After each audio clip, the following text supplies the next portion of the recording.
feature of WebEx. And to access that, in the bottom right corner of your WebEx window, there is a set of three dots next to the chat button. And from there, you can access Q&A.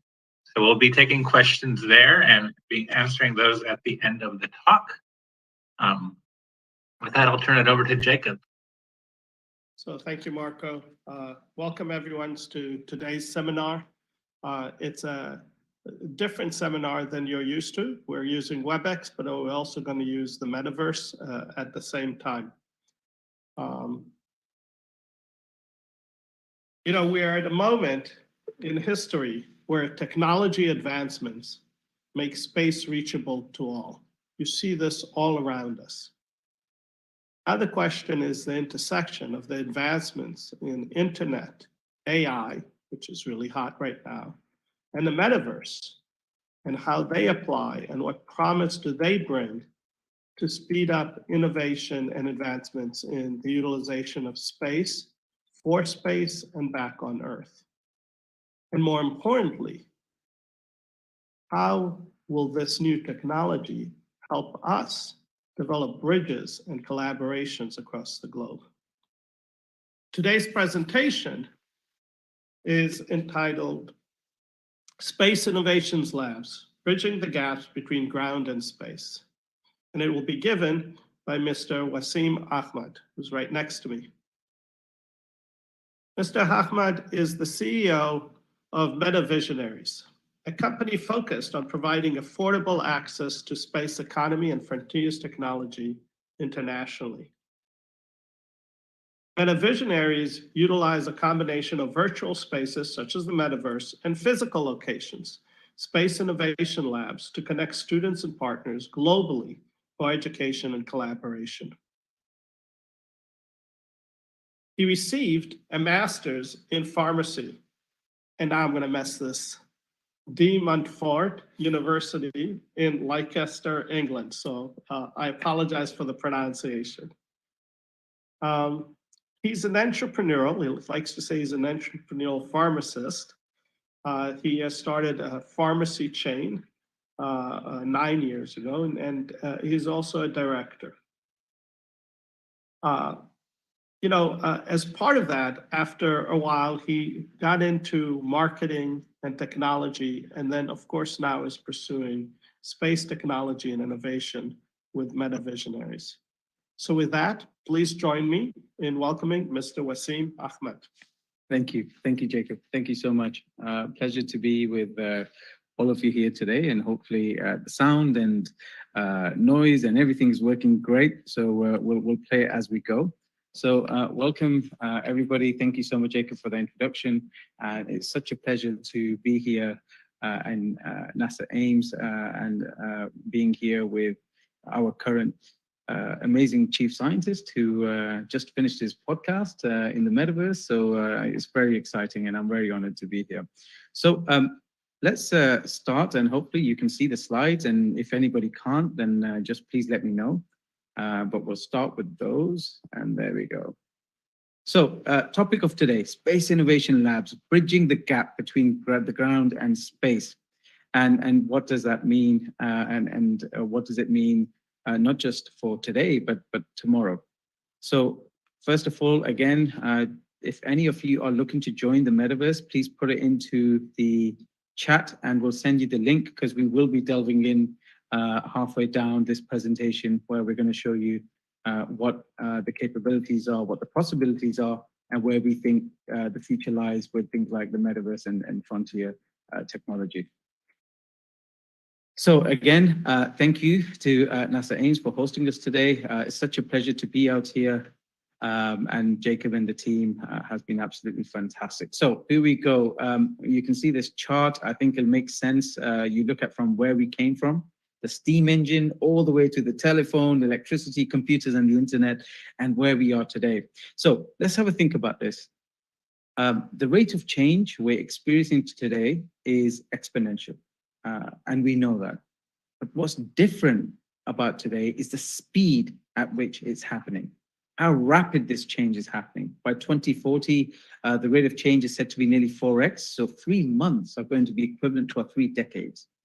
And why should that matter? Why should we be thinking about that? And also, as much as it could sound scary, if something you learn today may not be relevant in 6 months or 12 months, how do you navigate that? And what's the relationship with space? So, first of all, why did I frame it like that? Why did I talk about this rate of change and its relationship to space? Well, first of all, for me, I believe that to get through this next decade and really thrive and be optimistic and challenge this rate of change, the lens of space for me is the way that you can not only navigate this rate of change, but actually thrive exponentially.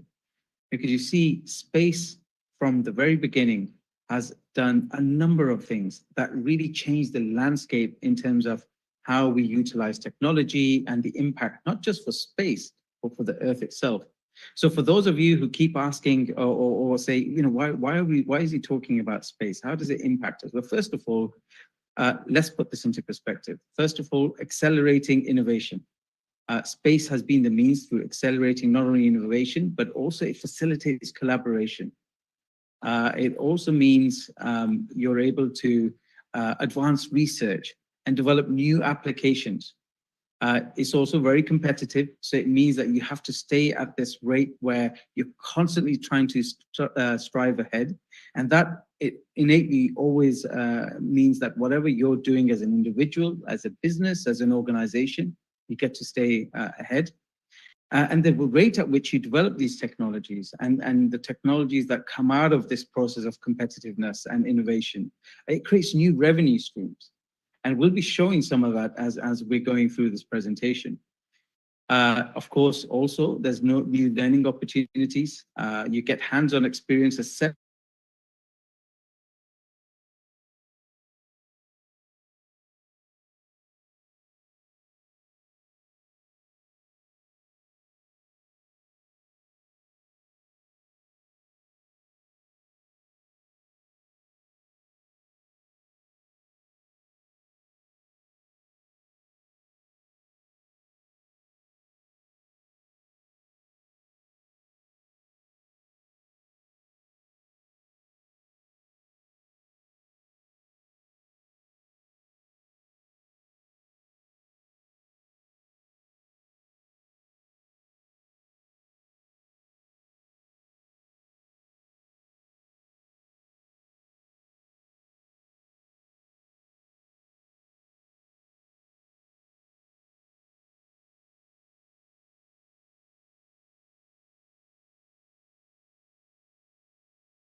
Hello, everyone. Greetings from Doha. Thank you for your patience. We have some technical difficulties from the feedback with Nasaims, with Wasim.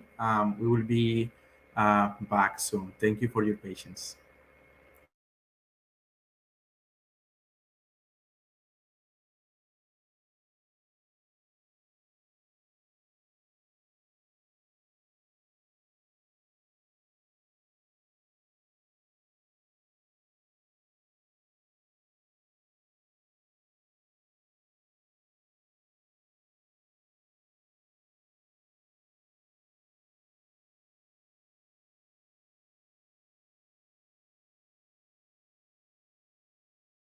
All right, I apologize, everyone. We're just resetting the system up, so you'll you'll hear him again. So we'll be back in just a couple of minutes.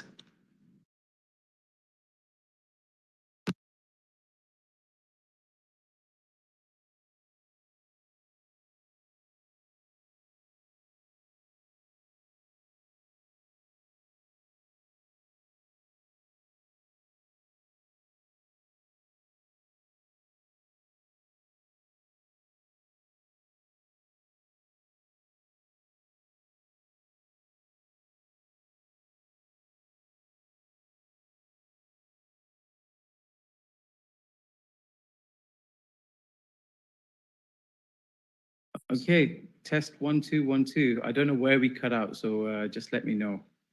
Yep, you're back. Oh, fantastic. Which bit did we cut out on, Marco? If you bring up your slides, I can Go back in. All let right. you know. There we go. Go back one slide. Yeah, we were there. Okay. All right. So I'm going to sum this up real quickly, just because of so it doesn't get repetitive for those who didn't hear. We know the rate of change is exponential. We know it's rapid. How do you navigate that? And for me and our team, we believe that through space innovation, not only can you navigate this changing rate of change over the next decade, but also it will allow you to thrive. Because the things you do for space, the things that you have to put together, not only apply for space application, but also space for Earth application. And we'll be showing some of those advantages.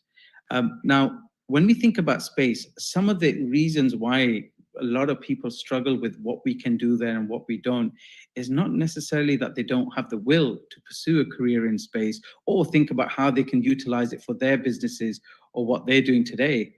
But another reason is also, how do you get access? How do you connect with the experts? You don't have an engineering degree, or you're not a space scientist, and you're currently already at work, or you're in a country where you don't have a space agency, or you don't have access to those facilities that we believe would give us access. And therefore, how do you do that? How do you navigate all of that? So for us, one of the challenges we thought about is things like connectivity.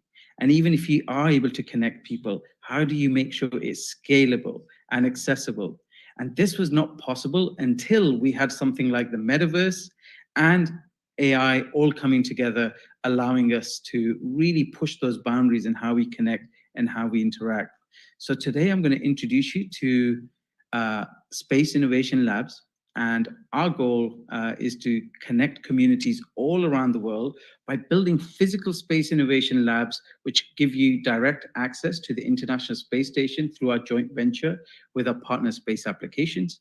And also what's sitting on top of these physical labs, which compose of, for example, a clean room, a media room lab, and an engineering ops room, is also a metaverse or a metaversity. That not only means that you get to connect with these labs, these physical destinations, but also means you get to learn, collaborate, and implement from anywhere around the world. And that's hopefully what we're going to demonstrate when we go into the metaverse. So just to kind of show you, the goal for us was to build a big community around the world. So as you can see at the moment, there are just over 8 space innovation labs physically located around the world. The goal is to create 25. And as you can see, there's a ground segment there where you have a control center, which gives you 24-hour access to the space station, and an ops engineering room where you can create CubeSats or things like the mini cubes that you see there for different experiments, and connected to the ISS, where we have a module where you can send experiments and not only monitor them, but then bring back all the data and analysis. Now, you imagine these locations right now, but you're born in Rwanda, or you're born in a country that doesn't have access to a space agency or even these space innovation labs. Well, today, through your phone, your laptop, or your Oculus or headset, you can actually connect to any one of these locations through the metaverse. Okay, so what you see here is a virtual platform an ideation. And in fact, I'm going to invite you now to come into the metaverse so that we can show you, providing the internet holds. And if it doesn't, I'll come in with videos. So what we're going to do now is connect to the metaverse and show you what you can do down there in terms of connecting with experts around the world, where you can not only meet the likes of former chief scientist of NASA, Jim Green, but also you can go in there and work together and meet other like-minded individuals like you from anywhere in the world. So with that, I'm going to launch, hopefully where we don't have an issue with the connection, and you can actually delve into the metaverse and see what we've done there. And by the way, the other thing that you should think about when we talk about this is, as I said, not only can you connect from a number of destinations from anywhere around the world, but also that community, those like-minded individuals who are just as passionate as you to make change. This technology now offers you a way to bring that together. So what I'm going to do is close the slides so that we're mitigating how much we're using down here. Go, okay. And we're going to go directly in to the metaverse. And here we go. Hopefully You'll have to start sharing screen again. Yeah, not a problem. Computer audio thing. Right. There we go. And there we go. Can I just check that everybody can see what we're seeing right here? Yeah, I'm seeing it. Fantastic. Okay. All right. So we are in the Metaship, the Space Dome. What you're seeing here, you can see some of our colleagues here. We're actually going to demonstrate how you could build a spacecraft in here. And this is like a lecture theater where you can come in, you can come and collaborate, you can meet, you can talk, you can discuss ideas, and you can put things together. So we talked about space innovation labs. Well, recently we just sent an experiment through our partnership with our friends at Spaceomics in Malta, the University of Malta, and a number of other collaborators around the world, where we sent the third phase of Project Mallet, which is researching the effects of microgravity on the microbiome for patients suffering from diabetes and foot ulcers. And not only were we able to send this experiment to space, but we were actually able to come in here and look at how we would design the cube, how we would put it together, what kind of samples we'll put inside. So Camilo, if I can ask you, could you load up the cube just so that we can show some of the examples of the things that we can put together? There we go. So you can see here, now this is not a real size of the cube, it's actually much smaller, but for those who've never been involved in an experiment like this, you can walk right in, and I'm just going to change the view. There we go, right? So now you're inside the cube, and this is one of the things with having a metaverse linked to physical space innovation labs. You can prototype, you can test, you can learn hands-on in the metaverse before you even decide to spend any kind of material or put anything together. And not only that, you can have experts from around the world. As you can see, you've got people here from different locations. Camilo right now, for example, is based out in Doha. And tomorrow, when Jim is presenting, any kind of material, you'll get to see anything him together. sitting here. Not only that, and you can have people experts from around the world. So as you can see, you've not got only people do here you from get to different locations. learn, you can actually manipulate the environment around you. You can actually see what you're putting together. And once you're confident about what you're putting together, you can then go and send it to the station or wherever you're looking to go. So as you can see here, this is the experiment we just recently sent. And we're really looking forward to getting the results back. Now, these results that come back from this cube can not only be presented in a physical setting, but you can connect with people anywhere around the world.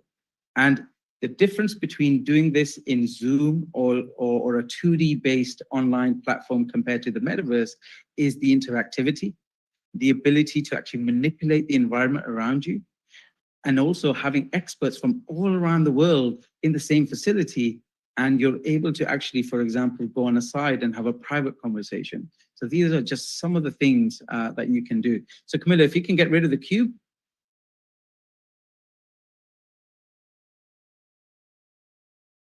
Fantastic.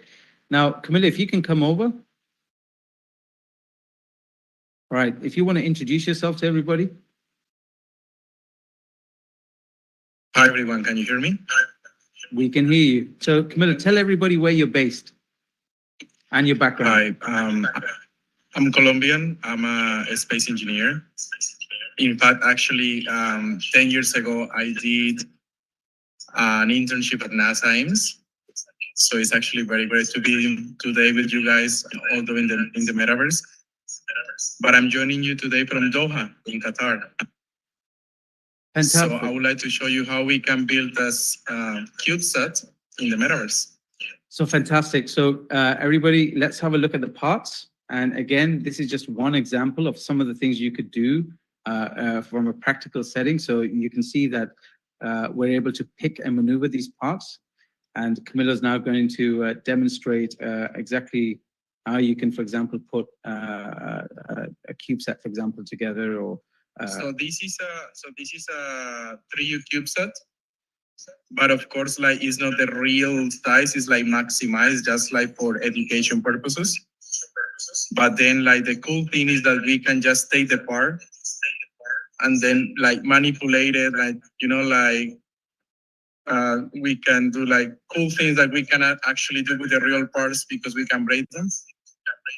But yeah, like imagine like as Wasim was saying, like the kids in Rwanda being able to play with CubeSats, or even like with kids in my home Colombia being able to build CubeSats by themselves. So this is a great opportunity for space education and to bring like inclusion and to tell everyone that in fact space is for all. And Camilla, if you can tell us now when you're going to put this together, and as you're putting together, I'm just going to show other modes of operation that you can utilize the metaverse for. So I'm going to give you about 5 or 6 minutes to put this together, and we'll see how you get on. And whilst you're doing that, what we've done here is for example, put in a screen where you can utilize and show presentations, or you can do whiteboard activities.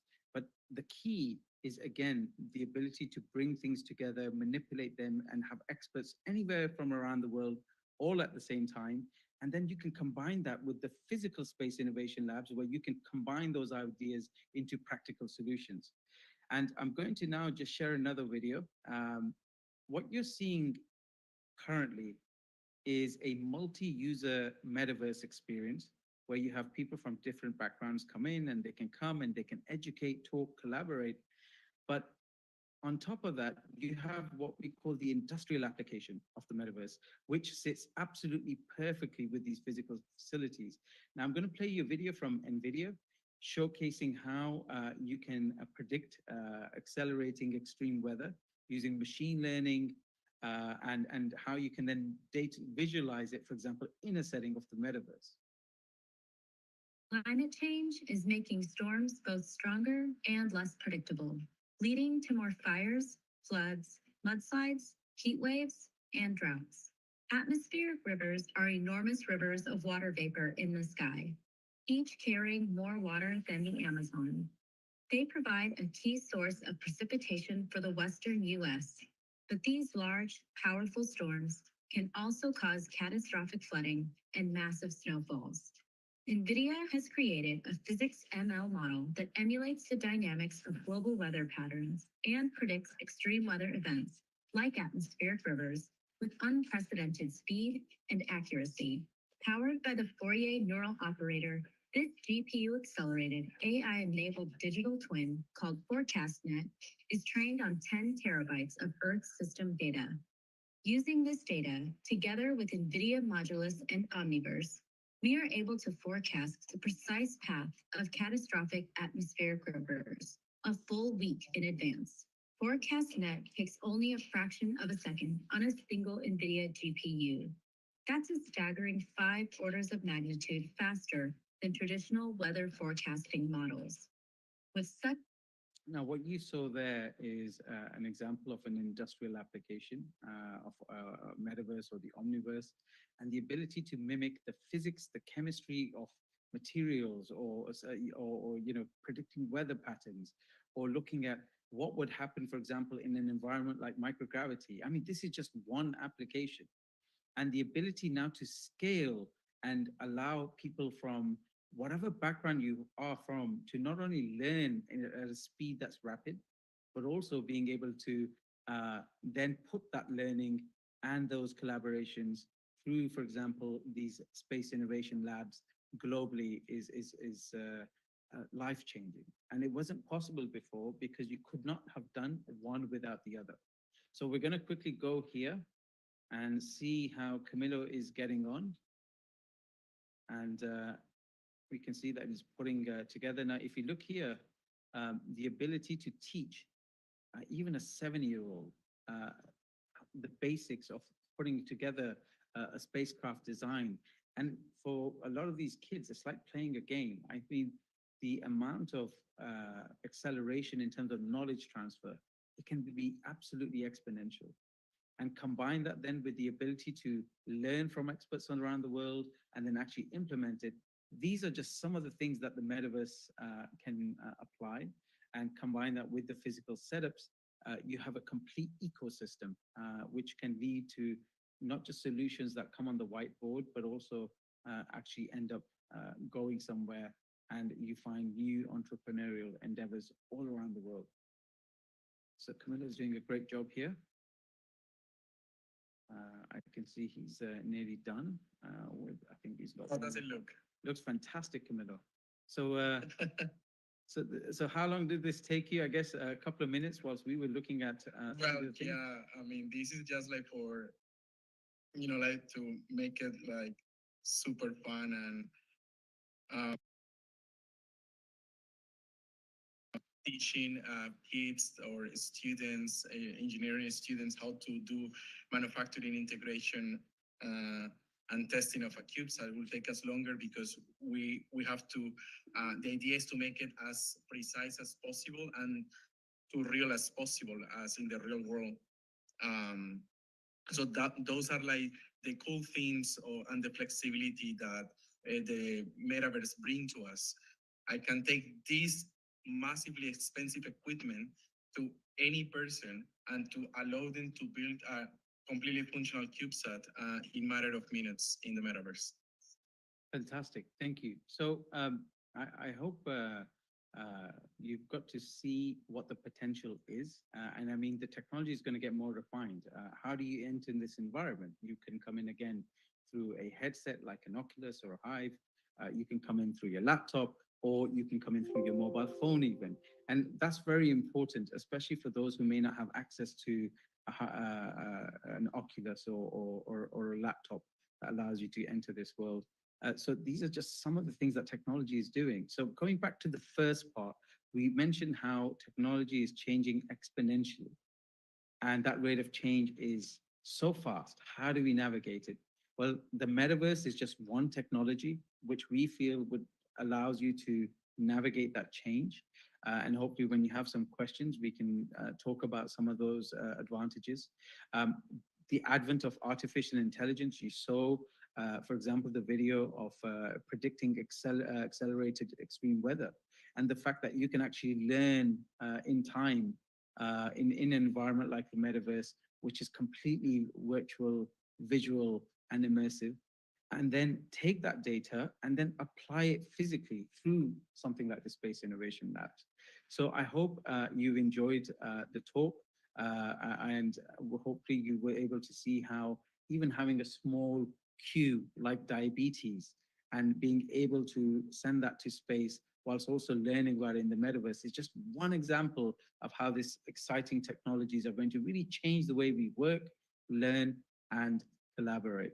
So with that, I'm going to hand the floor to question and answers. I hope you enjoyed those sessions, despite some of the connection problems, but most importantly, it just shows things will get better. Thank you.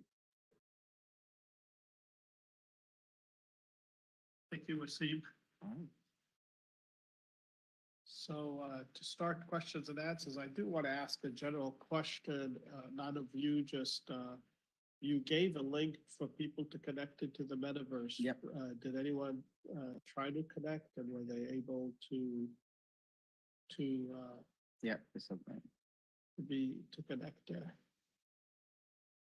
Okay, so do we know if anybody connected? No, we didn't see anybody Okay. come into the world, but if they want, they can come in later as well, and I'm happy to show them. Yeah. So as people are thinking of questions to ask, I think the obvious question, of course, is most of what you see here is in a two-dimensional perspective that you put together. And, you know, right here in the room, we have all these Oculuses here. How is that feel in the development critical for the metaverse itself? Because otherwise you could have CAD drawings on a machine and so on across there. So I think one of the key things when you have a device like the Oculus or the HTC Hive is not just seeing the 3D image, for example, that you would see on CAD, but the ability to manipulate it, the ability to have experts around it, really utilize it as a tool which you can collaborate on in real time, where you can have experts all around the world come in, you could have learners from around the world come in, and a multi-use experience. So knowledge is not getting transferred to, say, 5 people, but 50 people, 500 people, all at the same time. And I think that's what makes it incredible for as a use case. Of course, the headsets will get more refined, they'll be easier to wear, but this is just the starting of it. So, you know, I am a big fan of science fiction. So in my vision of where this is going is that you won't have to wear a headset, that you'll walk into a room and it will be that visual aspect across it. Like a holodeck. Yeah, something like that. Yeah. So, you know, right now in the news, everyone is talking about what is it, Chat GPT, ChatGPT. and what is AI is bringing in, all that revolution. And obviously, most of these things were discussed during science fiction, and they're now becoming more reality. Have you thought of how that technology integrates with your metaverse and how it actually could provide United, at least in my opinion, a much more advanced capabilities for the metaverse itself? Well, since you've asked the question, what we're going to do actually is we might as well see what ChatGPT thinks. So let's do that. So let's share what we can. So if you go to Google Chrome, and Marco, can you see, or can someone tell me if you can see the question and the answer we got? Yeah, what does AI integrate with the metaverse? All right, so let's ask. So this is version 3.5. We'll ask version 4 in a second. We'll ask the same question. So rather than me answering, let's see what ChatGPT says. So we've got intelligent NPCs. I agree. So having avatars, and you imagine, you know, you're going there to create any project, and you've got an avatar that is integrated with AI and is your personal assistant. And I mean, you think about fields like education, you think about fields like manufacturing, anything, you know, all of a sudden you've got this fantastic environment, and it's telling you it's a smart environment. It's telling you itself it can be used to create more intelligent and responsive virtual environments in the metaverse. Like imagine you're trying to solve a new drug discovery or a problem where you're thinking, why is this drug not doing what it should be doing?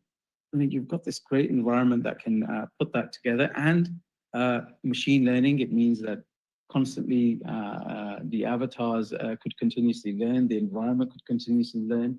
And I think that's an example of what you could do with the metaverse. So, you know, for my background is as an evolutionary biologist. Mhm. And there's a statement that says that, you know, sometimes a lot of data is a lot of noise. And so there could be complexities that make innovation and the finding of innovations a lot harder. Do you see any limitations to the metaverse? as they're being currently set? So one of the things that we do have to consider in terms of limitations of metaverse is not just the technology itself, because that's going to expand. It's going to get easier to use, more refined. But what does it mean for example, our privacy? What does it mean in terms of who's going to be in there? I mean, you're going to have all these kids, for example, or whoever, and who's in those rooms. So privacy, cybersecurity. I mean, these are just some of the questions. But also, what does it mean for real life interactions? The fact that you go in there and everything's there for you to learn. What does it mean in terms of how you communicate when you're not in that world, or those relationships? So these are just some of the things that we would have to think about. And you know, I see as this technology expands, there are going to be a lot of hard questions for us to answer. But that's okay, because with any innovation, it's essential to kind of consider those. So I'll add one more question, and I'll need to move the window to see if there's any questions on the chat there. You know, one of the things that I worry about, I always like tools that help bring the world together. It gives hope for, you know, a better future. The problem with technology, and that the technology advances so quickly, is that you always have to feed with capital the equipment that you need.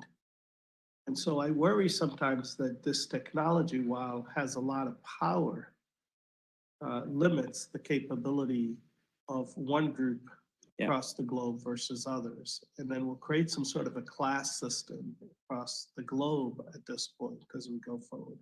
So hopefully the metaverse will be sort of like Google, where you could have a regular tablet. I like that you showed that you could get onto it with a phone. Yeah. So that everyone will have access to it, because otherwise we'll again create some limitations across there. No, I agree. And just before I come to that, if you look at the answer there, it's completely different to, or more refined in terms of the response. But just so you can go back to your questions, if you go there, you can see the chat. Going back to what you mentioned, I think the scalability is an issue for any type of technology. And for me, the metaverse has to be at a point where it's at your fingertips, where you can literally just turn on something like your phone and you're just in the world, which you can do, but it's still not perfect because we have access to 5G and there's a lot of places that still don't have internet. So I think we have a long ways to go, but looking at the potential, if you can get the world connected, those digital divides. And there's another point, there's got to be a point where we can actually connect these people together. And there's got to be a willingness to connect together. So some of those things will still stay the same. So good. I don't see any new questions coming up.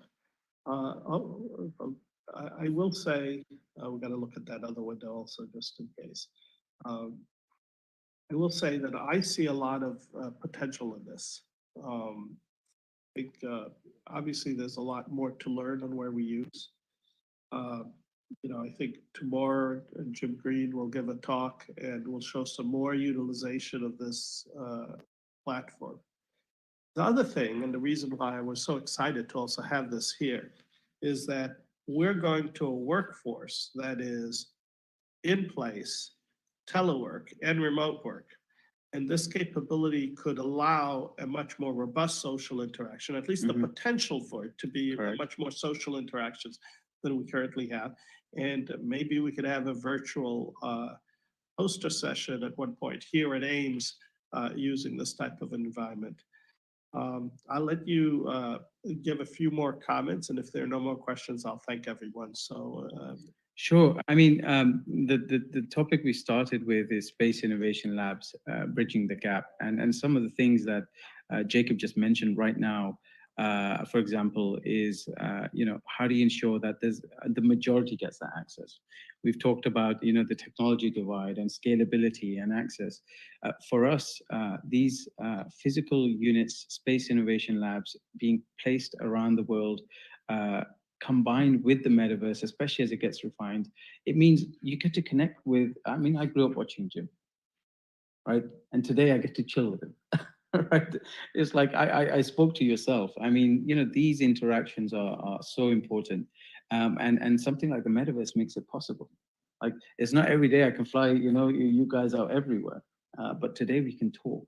And for me, that connectivity that comes with this is special. The ability to collaborate and build together is special, but also ultimately, I think you've got to get involved. If you're not part of the conversation, your future will just come to you and you'll have no say in it. And you cannot afford that. So thank you very much for hosting me and allowing me to speak. And I hope those who've not seen the metaverse got to see some of the capabilities. But tomorrow when Jim's on, it's going to be absolutely fantastic. He'll go into details about a whole bunch of other stuff like Web3 and so on. So I'm really hoping that you enjoy tomorrow's session.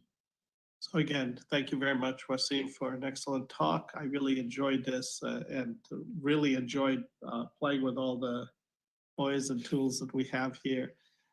To the audience, I really thank you for joining us. This is the first time we tried this, so I know it wasn't perfect, and we will improve this. And at one point, we'll do the whole thing in the metaverse. And so I'm looking forward to that as a capability. So thank you, everyone. Thank and I you. look forward to seeing you tomorrow. Take care, guys. Good night and good morning, wherever you are in the world.